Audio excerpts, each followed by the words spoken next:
This is the Dan Le Batard Show with the Stugotz podcast.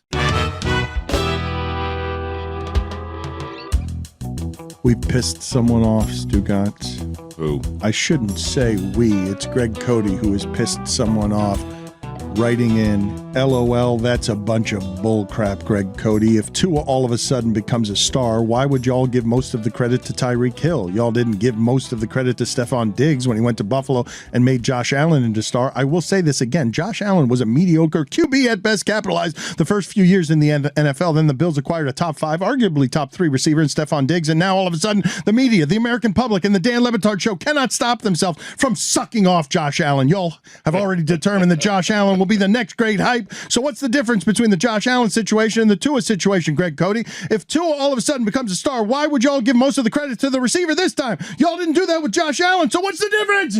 He's that guy. Why do we always have to tell people we're saying something again? Just say it again. Well, especially a YouTube commenter does not have a lengthy record that we're all aware of. By the way, if anyone wants to You be... got to hammer home the point, though, Chris. You do. If anyone wants to be a He's That Guy in future, comment on our YouTube channel, because that's where I go to find them now. Because there's there's no character limit, so that one was like 1,000 characters. It was incredibly long. But for anyone out in the audience, just know, I'm checking the YouTube comments for your shit posting. It was a joyride, as these things are. My favorite from yesterday, Mike Schur comes on. I really did enjoy this here because this to me... What was your favorite? Mike Schur comes on with us and has the audacity, that clown, the audacity to say that Shohei Ohtani is the best all-around player in baseball. And this is the comment that he gets and the criticism, the withering criticism that he gets from Rich Toledo.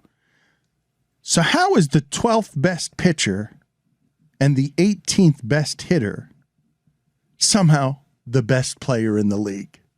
That's a great name, Rich Toledo. I mean, He's that guy. Put it on the poll, Chris. Is Rich Toledo a great name? And do you wish your name was Rich Toledo? What do we imagine Rich Toledo's doing? offensive line. I mean, I don't know. It's a fantastic name. Offensive line coach. Yes. Rich Toledo. Rich Toledo. Yeah. Richie Toledo. Yes. So the offensive line coach comes up to that dweeb, that nerd Mike Schur, pokes him in the chest and says, what makes Shohei Ohtani so great? He's only the 12th best at this in the galaxy and only the 18th best. What do you mean? It's because he's the only one doing both of them that way. Mike Schur, I was listening to the podcast, and he was like, on the basis of his skills at both, he is a $90 million player. That if you were, if you were to combine his hitting skills and his pitching skills, those skills combined are on the open market worth $90 million in one player. I have my own issues right now with Mike Schur. I've kept this quiet for a while now. Someone else you're beefing with? I am beefing with... So you're not saying this again? Was it because he didn't want to play? What was it, sure, unsure that you wanted to play yesterday? I mean, listen, I left. I'm certain that he would like to play a game of sure or unsure, sure, not sure. But here's my larger problem with Mike Schur.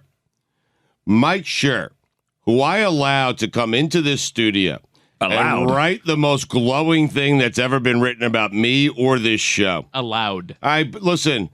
You did him a favor, did you? Listen. He probably could have poo-pooed it. It almost wrecked my marriage. Now, for those of you who don't know, just Mike Schur.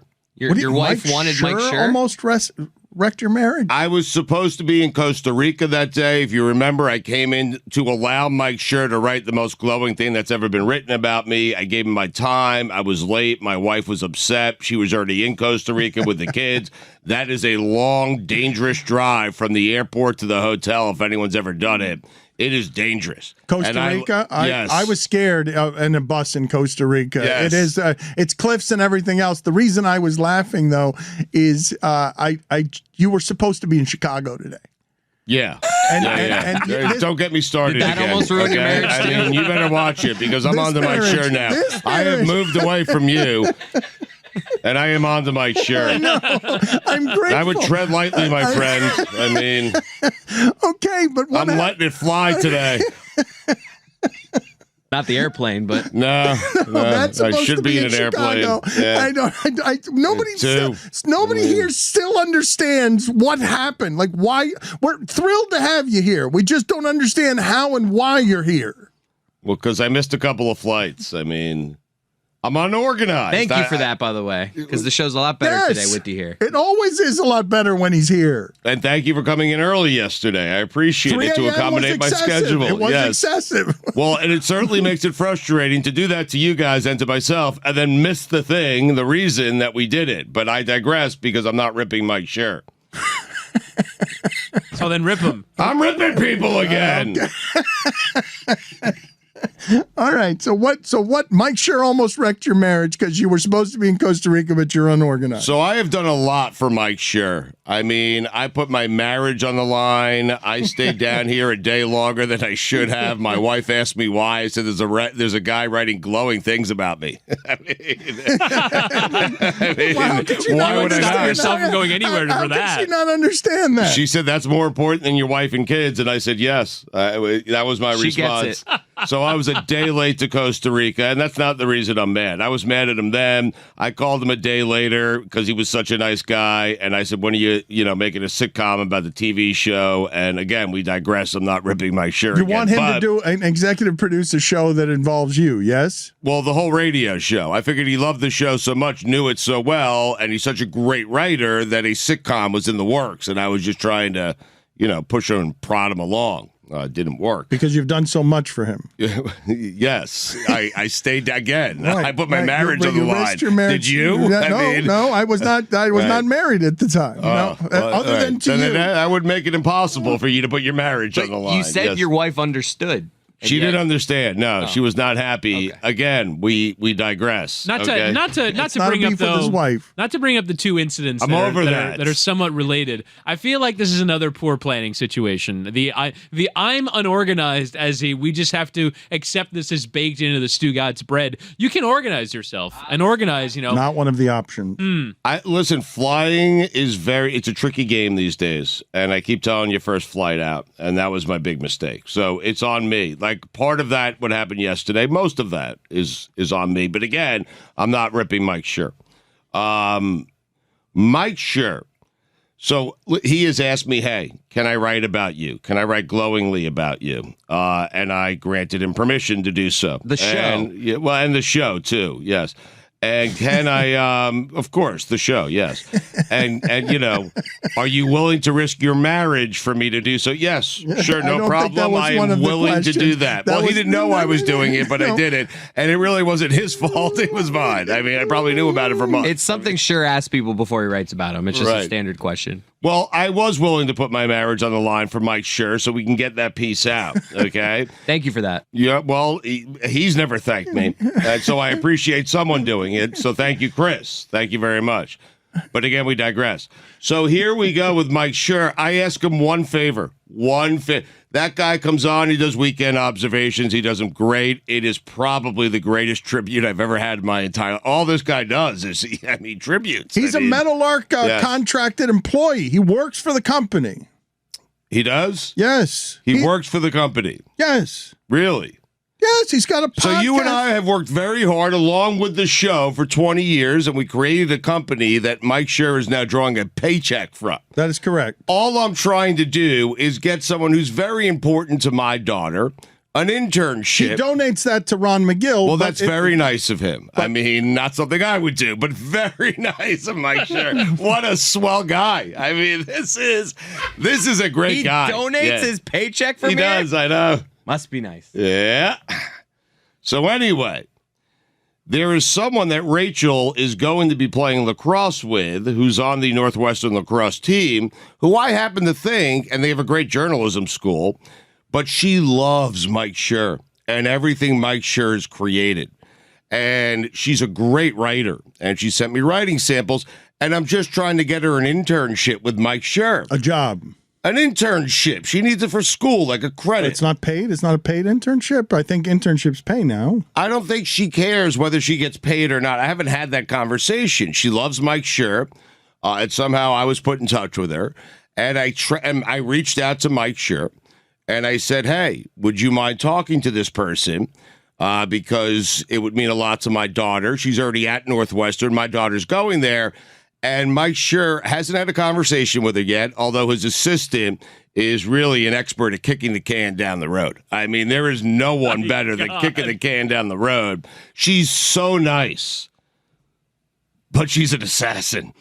And so all I'm trying to do is get an internship, and Mike doesn't seem to have any time whatsoever to, get this done for me and get it done for Leah. But he has time to sit around with Joe Posnanski, to write up weekend observations, to spend countless hours on Twitter, to write glowing articles about me, to come on this radio show whenever we ask him to, this podcast. Yet he doesn't have 5 minutes for an aspiring journalist who I think is very good, as a favor to me and my family when we have done so much for him. That's right. Why doesn't Mike Schur do more for Stugotz is the theme of the day. I've done absolutely nothing more. Why doesn't everyone do more for Stugotz and Stugotz's friends and family? A little internship. It's a cup of coffee, like a week or two. She needs to follow him around. It would mean the world to her, but what if he read it? It would mean the world to me and Rachel. What if he read it and didn't make the cut? I don't think that's happened yet, because she's been waiting on legal documents. Mike cannot read anyone's work until he signs or they sign some legal docs, that's the ultimate kick the can down the road move I've ever heard. You're now accusing him of a lie. You think Mike just Schur... get to the docs. Let's sign him and get an internship. If Mike called me today, which he would not, because he knows I'd ask him for a favor, but if he did, and he said, hey, my friend's son loves your show, wants an internship, I'd get it done. Well, you'd say you'd get it done and then wouldn't get it done. That's exactly right. You would tell him immediately, I'm right on it, and then never think of it again. I would kick it off to Whittingham, and Whitty would take care of it, but Whitty would get it done. No, I wouldn't. I am. You would. No, I'm not. I'm not a friend. I'm not a fan of nepotism. I don't. This is not nepotism. Of course it is, Stugotz. Do you think if they held it...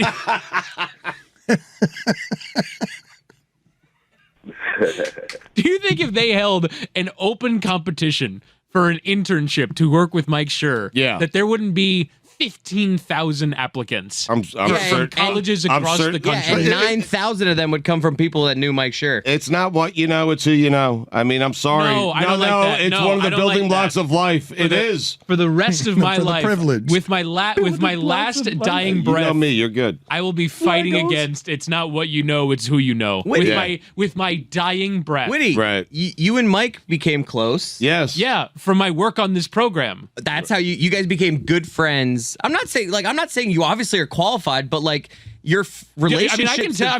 The origin story of me beginning as an intern on this program was me being an emailer to the show back in the day when you were 14 years old, and then asking Stugotz, "Can I come intern for you guys?" And you guys said yes. Not to get in the weeds. It done. I had some bona fides, and I got it done. You did get it done. I did get it done. You asked, and I did. You did. Right. Didn't your current position stem from Mike during the pandemic needing someone to come in here? Mike. Yeah, we worked together. No, but to Chris's point, we worked together on a Chelsea podcast. If we opened up the executive producer's job to the show, don't you think we'd get 25,000 resumes? Right. We would, absolutely. Okay, but we knew you. We decided to promote, but your family. Not just me as you know me as a person. No, you know my work. We know the work. Yeah. Know your responsibility, know who you are, know how you would be helpful. But you need both. The larger point is, what can you do for Stugotz? How quickly can you do it? Can you do it for Stugotz and all of his friends? Because he's Stugotz and he's someone to know. Thank you for understanding me. Finally. We're good. You and I are good now. We're back. You know me. You guys are gonna have some good sex later. Oh, it's good. Well, no, me and Tony. Yeah. Dan Le Batard. Are you back on the caffeine? Are you back on the Red Bull? Something's wrong. We are. Something's wrong. It's unbelievable how manic he is, and he sort of he keeps chewing on his bottom teeth in a way that's scaring me a little bit. Stugotz. I've been up since 5:30 a.m. producing content. And in terms of being able to be on, my body needs a little boost. And that's why I turned to Cocaine. This is the Dan Le Batard Show with the Stugotz. We're presented by DraftKings Sportsbook, an official sports betting partner of the NFL. Download the DraftKings Sportsbook app today and use code DAN for a special offer when you sign up. That's code DAN, only at DraftKings Sportsbook. In the spirit of honest conversations had today, Stugotz, over the last, 18 months of difficulties that there have been in learning what it's like to say to Disney, hey, we'll do it ourselves. Never mind, we'll try to do it ourselves. There have been a lot of hard lessons learned in the building of a company when I am not an entrepreneur. And on top of that, the daily weight, Stugotz, of not just what's happening in this country and the world that is serious and divisive and hurtful. But I have not yet figured out over 18 months how to talk about in a way that's not doomsaying and gloomy in a sports enterprise about what is happening to the literal world and our livable atmosphere, as climate change has been an argument for many, many years. And I don't know how all of this plays out differently if the state of Florida hadn't everything up and Al Gore had been president and he would have actually implemented some climate change legislation that might have protected us from what is obviously happening all over the world in literal apocalyptic fire and flood. I don't know how to do it funny, and I don't know how to not come in here with it every day because I'm more afraid than I've ever been living in a city I love that's surrounded by water. And Adam Mckay is an activist who's trying very hard in private and in public, dedicating his creative arts to, hey, pay attention to this. I'm going to try and make it funny and don't look up. And they did a skit about how the world is ending. They've done a movie about the world is ending, and as the asteroid comes, let's mine it for as much currency as left in it before the world is destroyed so rich people can get away with everything. As we live it, Elon Musk and billionaire disparities that make it wildly unfair for so many of the people listening to this show who are forced during a pandemic to look at their lives and be like, man, I don't want to work at this shitty job for somebody else in these shitty conditions where I've got to poison myself to work. Bleep off. I'm going to go home and try and be with my family. And if there's a recession, maybe I'll have to go back to work. But there's a rebellion in workforces that are making systems collapse because people don't want to go work shitty jobs. As the world seems like it's ending, and I don't know how to do it funny or well as I'm soaked in fear, but Adam Mckay tried in Don't Look Up. And this is Leonardo DiCaprio. These are scientists, if you did not see the movie, because it's happening in real life in a way that just makes my mouth hang open. They're panicked and on television trying to tell the world on a cheery morning show, hey, the world's going to end in fiction. And the biggest news story of our possible time, livable climate, are we gonna really destroy the earth? The UK temperatures were killing people because no one's ever seen in whatever it was, 28 places, the kind of heat that descended out of nowhere. There are people, I think this happened in Texas.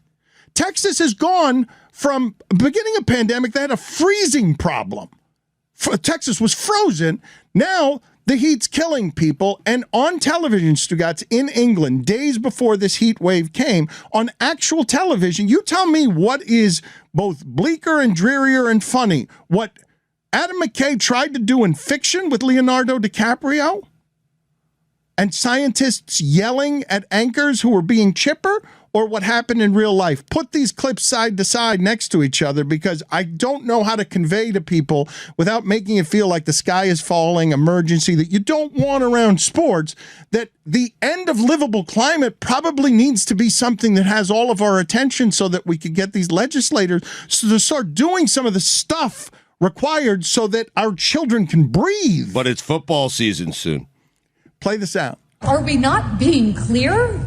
We're trying to tell you that the entire planet is about to be destroyed. Okay. Well, it's, just something we do around here. We just keep the bad news light. On a serious note, folks, by early next week, you can scrap 20 degrees. It could well be 40 degrees. I think there will be hundreds, if not thousands, of excess deaths early next week. John. The charts that I can see in front of me are frightening.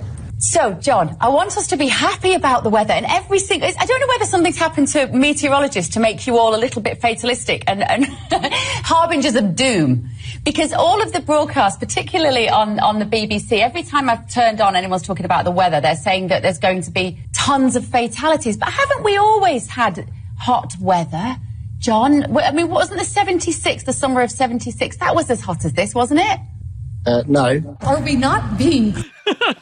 So that first clip was from Don't Look Up. The second was from Great British News. And on Twitter, Ben Phillips put those two things together.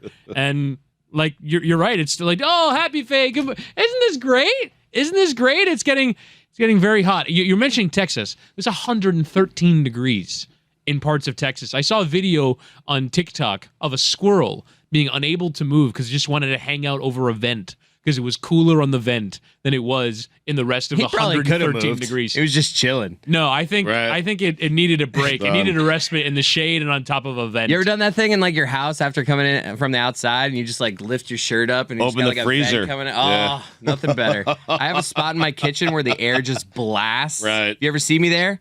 Because I'm hot.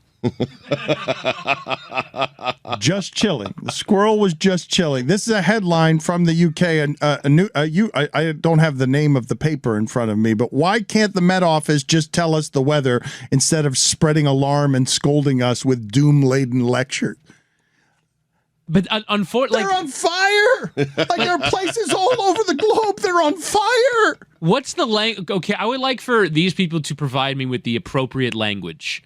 How should I communicate that there is an impending disaster without sounding like there's an impending disaster? How do I say this is like it being 113 degrees in Texas is a problem? It being 99 degrees in London. They complain when it's like 85. It was 99 degrees in London, in a city that most places don't have air conditioning. But our audience doesn't want it, correct? Like, there's just no way. I think a lot of people have probably just gotten so existential about it that they don't want it in any form. They don't want the news to talk about this stuff. Well, it's like, I know. What am I going to do about it? What are we going to do about it? It's over. What are we going to do? This planet's going to be unrecognizable. Okay, we'll get on with it. I'll move to a place where it's cooler, or I'll move to the middle of the country where, flooding is not such a big deal. Like, there will be maybe when the disaster finally comes, when South Beach starts to become underwater. But what disaster, and when's it coming? That's what people struggle with. Is it next week? Is it next month? Is it next year? Is it 100 years from now? But where is safe and... Lake Tahoe.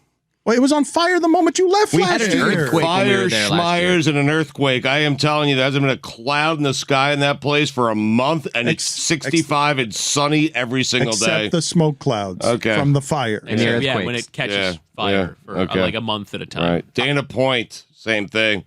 And it's the same temperature every day. I mean, it is. So we should just all move to San Diego, is what you're saying. Everyone. Stugotz, again, though, there are some disparities here on flexibility, because what's going to happen as the land dries up, you've seen selfishness during a pandemic that's pretty alarming, and wealth disparity. You will run to a safe place. A whole lot of people are going into a meat grinder who can't afford it. And I don't think people care as the rockets go into space with the billionaires in a way that they want it with their entertainment. They don't want to be reminded about this. It's apocalyptic. It's so gloomy. I don't want to be reminded of it. It affects my mood every single day to be watching some other video of some horror because there's been a climate event somewhere, and I don't understand why in Hawaii the waves are now crashing over 2 homes over the top of a condo that's 2 stories. I don't know what we're doing to the earth and how reversible it is. I know that the audience doesn't want to hear about this every day, and that it affects the mood of everything that we're doing around here every day. If I'm coming in with, or we're coming in with some bleak, dreary fear that the end is near. I don't want to be apocalyptic about that. I can't deliver it to the audience in a way. Yes, of course, if we're going to talk in the post-game show about Kylie Jenner and her 3-minute flights, because we need to get to this. But of course there's a helplessness. If she's doing that, why am I using a paper straw? Right. Why are you asking? I saw there was a congressional hearing about electric cars, and the transportation secretary, Pete Buttigieg, was basically like trying to lay out for, no, if you get an electric car, it costs this much, and your electric bill goes up this much. It's cheaper than gas. It's more effective than gas. And there are these Congress people just not wanting to hear it. They're providing these lengthy, long lists of, oh, this gets more expensive, and this happens to the power grid, and on and on and But on. if it's like, not- people are trying to argue against it even still. Whittingham, though, it never mind politicians. What do I have to put in front of people, helpless or not? What do I have to put in front of people? Because math's not going to do it, and these conversations that are going to get political around legislation aren't going to do it. No more football. Fires take out football? Yes. The moment that you tell them football is going to go away, you'll see people acting differently. There's already been football games that have been moved or canceled because of climate disasters. Take a season out and see what happens. Didn't stop anyone. I mean, a hurricane is an event that, in theory, could happen even when there weren't climate change. Like, yes, but they're more frequent and they're more destructive now. But if you guaranteed people, hey, do these certain things and a hurricane will never interfere with your football again, they'll do it. That's I'm telling not true. That's already happened. Well, no one's tried it. I really do think it is going to take this city in particular going underwater. Like once, or New York City. If New York City is all of a sudden well, it happened to New inhabitable, Orleans. It did happen to New Orleans. But again, at the end of a massive climate event. I'm just saying, like, one day to the next, you look up and all of a sudden the oceans are on Ocean Drive. Our government will be like, "Holy shit, what are we going to do?" But it's not. It's So going. they need to see it. Correct. There will not be vision about. There will not be vision about this. It's happening all over the globe. These videos No, but he's saying a city being taken out. Those seem like not a house or two, an entire city. Isolated events. It's not like the water level rising to the first floor of the Clevelander. It hasn't happened in America. It is already happening all over the world. I'm promising you, cities are being wiped out. Cities you have not heard of, people that you don't care about, people who are poor are being displaced. When I say to you, what do I have to do? I'm saying if the video of the fires doesn't work and the video of the floods doesn't work, when you're waiting for the biblical apocalypse, how bad do I have to make the video? Because the video is already available to you. Not in America, in some places in America, but when I'm talking about cities getting wiped out, mudslides, taking out, there are hundreds of people missing. That is already happening. The video is available from the people who have lived and not died from it happening. But you know, Americans, until it happens here, it hasn't happened. Man, that's ugly, though. It is ugly. I agree with you. It's ugly. But what Whittingham is saying is you need to see it here right in front of your face. Okay. Oh, my God. It can happen there. It can happen here. It has happened here. Like entire cities have been knocked out by forest fires because of drought. There was a dude in a video running out of a fire yesterday building a trench. Again, look, my tone's shitty, and I don't know how to do this. I'm being honest with the audience. I don't. Maybe there's another place to put it where they're more seriously talk about it and you don't have to listen to it because you don't want it here. Because climate change. Because you feel high. I'm going to do that because climate change. Because the Earth is ending. Dan Le Batard. A few blocks from here, somebody was killed with a samurai sword. How the hell is someone being killed with a samurai sword? Guess by impaling. Thank you, Mike. Stugotz. Do we know that it was intentional? Because I know of someone that was stabbed with a samurai sword once, but it was an accident. Like the person was doing a school project and there was a scene where there was like a samurai sword like stabbing situation and the person was on the ground and they were supposed to roll one way and they rolled the other way by mistake and accidentally got stabbed with the samurai sword. As far as I know, they've made a full recovery, but it could be an accident. This is the Dan Le Batard Show with the Stugotz. Morten Anderson would like a word. How many other kickers? How many? I emptied the clip. That's a good earlier. one. Morten Anderson is excellent work by you. I salute you.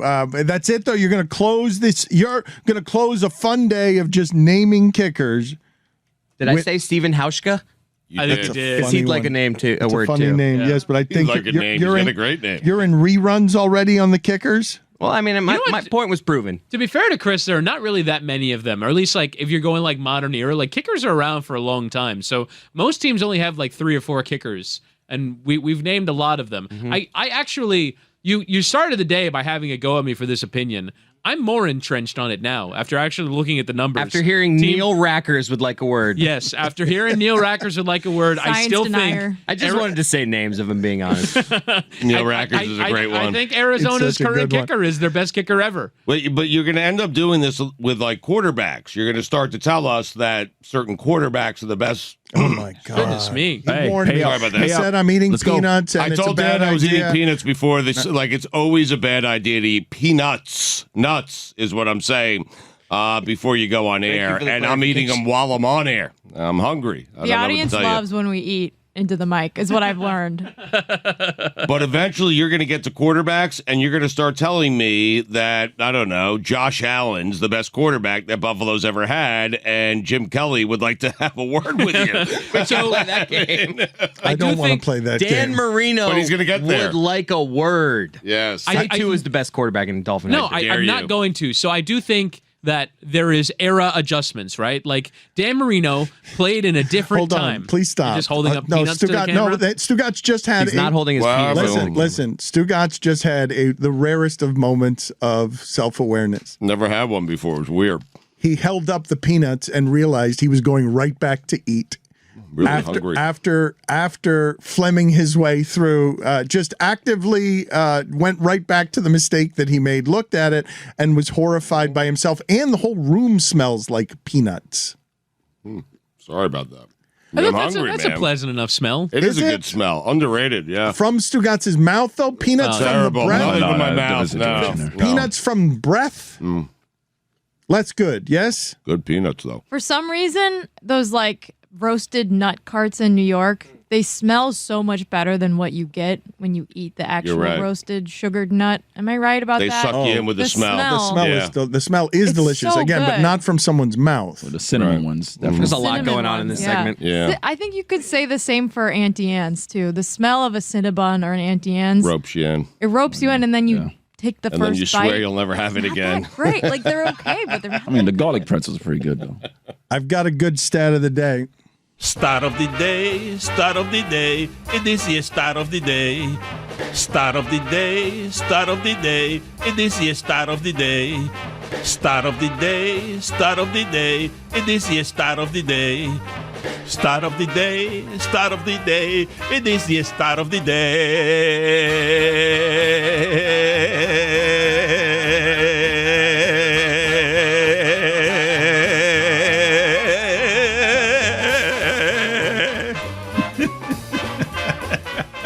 It is brought to you by ZipRecruiter. ZipRecruiter, the smartest way to hire. From Hoop Central, no active NBA player has ever faced the Sacramento Kings in the playoffs. What? That's crazy. I know they haven't made it in 16 years. I guess there aren't that many active. Udonis Haslem wouldn't have played Sacramento in LeBron the playoffs. wouldn't have. You would have no reason. Any of the older players. Chris Paul, I think he came into the league in 2005. Carmelo wouldn't have played. Like whoever the old guys are. Carmelo might have. They were in the West in Denver. You're doubting the stat of the day? I mean, what are you doing? I'm going through the current players, and yeah, it's been, since 2005 since they made the playoffs? I believe in that period they haven't had a above 500 season as well. Like, it is that level of incompetence. And it's funny because my perception when I first started in basketball was the early 2000s Kings with Vlade Divac and with Peja Stojakovic and all these players. Like, they were a good team to me, Bibby. They were a great team. One of the things, Whittingham, that as sports Corson, right, as the demand for excellence is Steph be better, LeBron be better, you're not as good as Michael Jordan, Kevin Durant be better. I think we lose sight sometimes of how hard it is to keep a Sacramento up there over 20 years, how hard it is once you have, how precious it is when you're Chris Webber, when all that's cost you a title was a call, like what felt like a rigged game that the Lakers were involved in. that anything that has happened to Sacramento after that basketball has been bad in all forms of its leadership, its ownership, in getting an arena, in the difficulties of sports management. That is a team that is worthy of ridicule, but we make it so the Celtics are a disgrace because they're relevant for many years, but Ainge, get more picks, like make a trade, do something. We lose sight of how hard it is to be the Celtics or the Heat. Yeah. And how easy it is to be the Sacramento Kings. Yeah, and it's funny because it goes back to we talked about this earlier this week, there's only one champion, so everyone else choked or someone else had a calamity befall them, and so we have a go. Even like, for example, the Utah Jazz, who are probably going to be completely torn up, they get to the first round. It's why when you ask what's the Rudy Gobert trade about, it's about Minnesota just not being the Kings. They don't want to be the Kings anymore. They will settle for second-round exits. I was thinking about this earlier this week because I called the Inter Miami FC Barcelona game, and Barcelona are going through probably one of their worst periods in the last 40 years. They're a disaster right now financially. They're trying to bring old guys in to fix it, and it's like, wow, they're terrible. They finished second in La Liga. They went out in the group stage to the Champions League, and I went to go see them play, and I go, holy shit, these guys are good. Like, they're unbelievable to watch in person. The players who are busts for them are the best players that I've ever seen in person by miles. These are the very best soccer players in the world, and yet we can't stop talking shit about them. And it's the same thing here, where the Boston Celtics, if you went to go see them in person, you would be blown away by how good they are. But we like to have a go. It's sports, and if you're not winning the championship, we're gonna have a go at you. I found a guy that's still in the league that played the Kings the last time they were in the playoffs. It's a loophole. Ready for this? Sean Marks. Good job. What are you doing? The general manager. Still in the Jason league, Hart Dano. was on those teams. He's still in the league, but he didn't play against them. Right. I'm looking at the last. weird It was loophole. 05 It's active players. The stat is active players. The last time the Kings made the playoffs was 05-06. Who do they play? The Spurs. So it would be like Parker, Duncan, Yeah. Ginobili. Bruce and they were Bowen, winning Brent out, Barry. right? Yeah. How'd they make the playoffs that year? Look at that roster. I mean, seriously, Eric Musselman was the coach. He should have been coach of the year that year. What are you doing? I'm just looking back in time. What's the roster? Read it out. Sharif Abdur-Rahim, Mike Bibby, Francisco Garcia. Oh, He was good? great mid-2000s NBA name. I think those are the two guys at the top of that team, and that's about all that Is team Mike had. Bibby a top 5 headband? Yes. In all time for the Yep, NBA? he is. Brad Wait. Miller was on those teams. Wait a minute. Is he top 5 headband all time? Is LeBron? LeBron's got to be. LeBron's got to be in the top 5, no We're question. going to do top 5 headband. I don't think is Bibby going to make it on top 5 headband? Let's think Why, for who a you second thinking? on Nick this. Van Cliff Axel. Robinson. Curly Neal. Cliff Robinson. Mello? Good shout.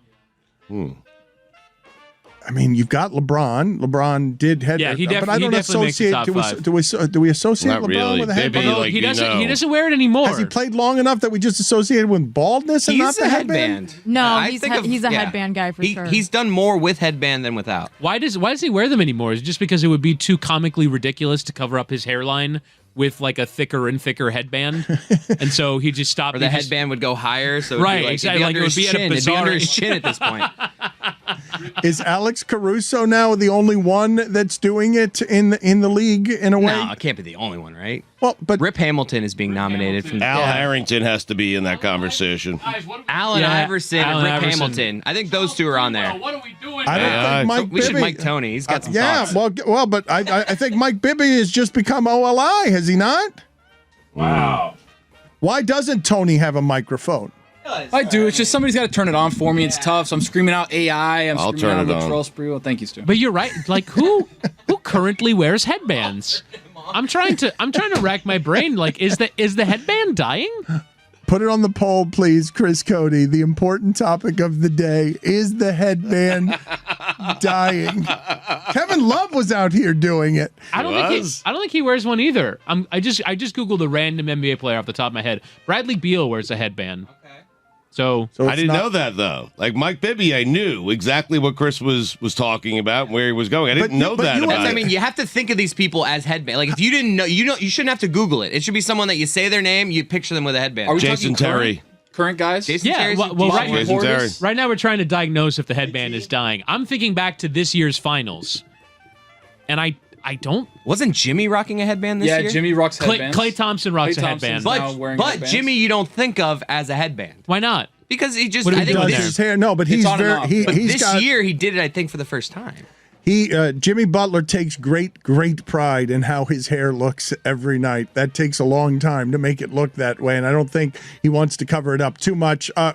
Tony, close us out with your top 5 headband team, since you didn't have a microphone, since nobody mic'd you up. That's big. We can start with number 5 here, and we're gonna let you have the last word on this without too much disruption, and you get to decide for the show. Actually, isn't Juju right now wearing a headband? Isn't he wandering around? I think he's wearing a hat today, actually. I'll get him. Let's see whether I've got number 5 ready too. I want a final word on this. Number 5, Tony. Ben Wallace. See, that's good. Pretty good. Superb.